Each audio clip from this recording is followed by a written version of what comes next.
Livro devocional Promessas de Deus em Tempo de Crise, capítulo 1. Teremos provas. Aceitar Jesus como seu Salvador e decidir segui-lo são duas das melhores decisões que você tomou em sua vida. No entanto, ser um seguidor de Jesus não significa que você nunca enfrentará problemas, provações ou aflições. De fato, a Bíblia nos ensina que, em nossa caminhada temporária nesta terra, experimentaremos todos os tipos de dificuldades. Por exemplo, o rei Davi disse que os bons passam por muitas aflições, mas o Senhor os livra de todas elas. Salmos 34:19. O próprio Jesus disse: "No mundo vocês vão sofrer, mas tenham coragem, eu venci o mundo." João 16:33. E ambos, Davi e o próprio Jesus, testemunharam o poder da proteção de Deus em meio a situações muito turbulentas. Sei que provavelmente não é o que você deseja ouvir, mas não podemos viver pensando que, porque vamos à igreja ou porque lemos a Bíblia, estaremos de alguma forma imunes à dor neste mundo. Vamos enfrentar perdas como qualquer outra pessoa. Empregos, família, amigos, saúde. Então o que faz a diferença? A grande diferença são as promessas de Deus às quais podemos nos apegar no meio da crise. Por exemplo, dessas duas passagens, podemos extrair duas promessas de Deus. Estarei com você no meio da provação. No devido tempo te tirarei dessa situação. Portanto, nesses momentos de histeria coletiva, ansiedade e desesperança, confie que Deus não o abandonou. Confie que Deus está com você na sua situação atual. Acredite que haverá um tempo em que você olhará para trás e poderá agradecer por esta crise pela qual está passando, porque será o instrumento para que sua confiança em Deus seja purificada. Oração. Senhor, reconheço que há muitas coisas além do meu controle que me entristecem. Você os conhece. Eles não são uma emergência para você. Você tem tudo sob controle, incluindo meu bem-estar, o de minha família e minha comunidade. Lembre-me que você está comigo e que, no devido tempo, você vai me tirar da tempestade. Amém. Salmos 34:19. Muitas são as aflições do justo, mas o Senhor o livra de todas. João 16:33. Tenho-vos dito isto, para que em mim tenhais paz. No mundo tereis aflições, mas tende bom ânimo, eu venci o mundo. Capítulo 2. Um pouco de paz. Em tempos como os que vivemos, basta abrir as redes sociais, chats em grupo e colocar as notícias repletas de informações, desinformações, estatísticas, números alarmantes e manchetes que procuram cativar sua mente. Eu acho que estar informado é importante, mas quando é a única coisa com que você alimenta sua alma e seu coração, acho que há um problema. O que deixarmos entrar em nossos corações e em nossas mentes afetará como nos sentimos e como agimos. Se eu deixar as notícias dominarem meus pensamentos, não me surpreenderá que meus níveis de ansiedade e medo estejam no teto.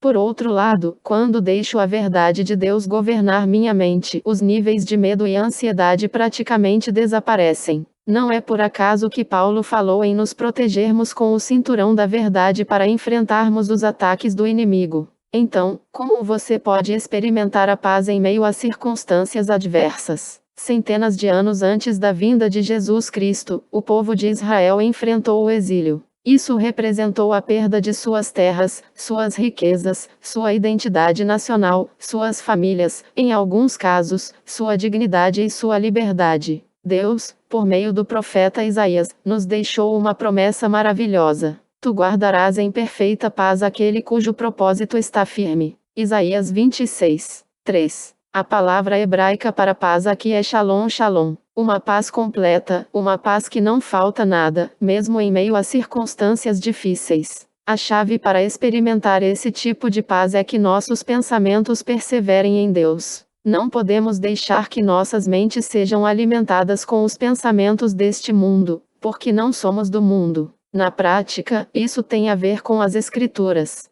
Você deve se apropriar das magníficas histórias da proteção e cuidado de Deus com seu povo, como o milagre da Páscoa, provisão no deserto através do maná, quando Davi derrotou Golias, quando José foi da prisão ao palácio, etc. Oração. Senhor, confio em sua promessa de manter em completa paz todo aquele cujo pensamento persevera em ti. Ajuda-me a ser consistente em pensar biblicamente. Ajuda-me a encher minha mente de verdade. Ajuda-me a experimentar aquela paz que nada falta. Amém. Isaías 26, 3. Tu conservarás em paz aquele cuja mente está firme em ti, porque ele confia em ti. Efésios 6, 13. Portanto, tomai toda a armadura de Deus, para que possais resistir no dia mau e, havendo feito tudo, ficar firmes. 14. Estai, pois, firmes, tendo cingidos os vossos lombos com a verdade, e vestida a couraça da justiça. Capítulo 3. Nós afundamos. Uma das histórias mais surpreendentes do Novo Testamento é a de Jesus e a tempestade.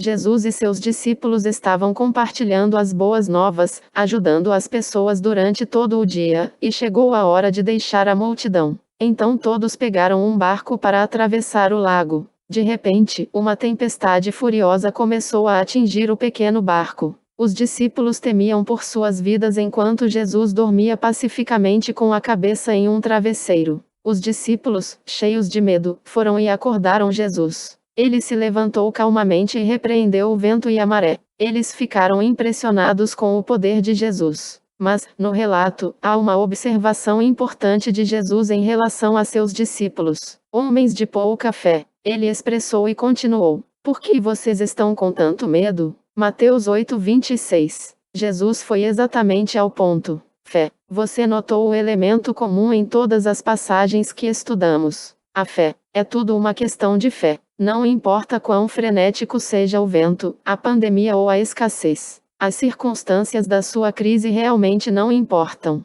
Não importa se a saúde está complicada, se o mercado de ações cai, se há cortes de empregos, etc. O que realmente importa é a nossa resposta de fé à circunstância. Isto é um teste. Mas o teste não é realmente a circunstância pela qual você está passando, mas sim se você aprenderá a confiar em Deus em meio a ela. Devemos confiar em Deus que tem poder sobre a natureza, sobre micro-organismos e pragas. Deus é maior que o maior medo que temos: a morte. Jesus já venceu. Você vai viver uma vida de medo ou confiar nele e em suas promessas? Oração. Senhor, não importa quão forte seja a tempestade, eu confiarei em você. Eu sei que seu poder é maior que tudo e que nada é impossível para você. Ajude-me a lembrar que você está no barco comigo e que eu não devo temer porque você está no controle total. Amém. Mateus 8:23. E, entrando ele no barco, seus discípulos o seguiram. 24. E eis que no mar se levantou uma tempestade, tão grande que o barco era coberto pelas ondas. Ele, porém, estava dormindo. 25. E os seus discípulos, aproximando-se, o despertaram, dizendo: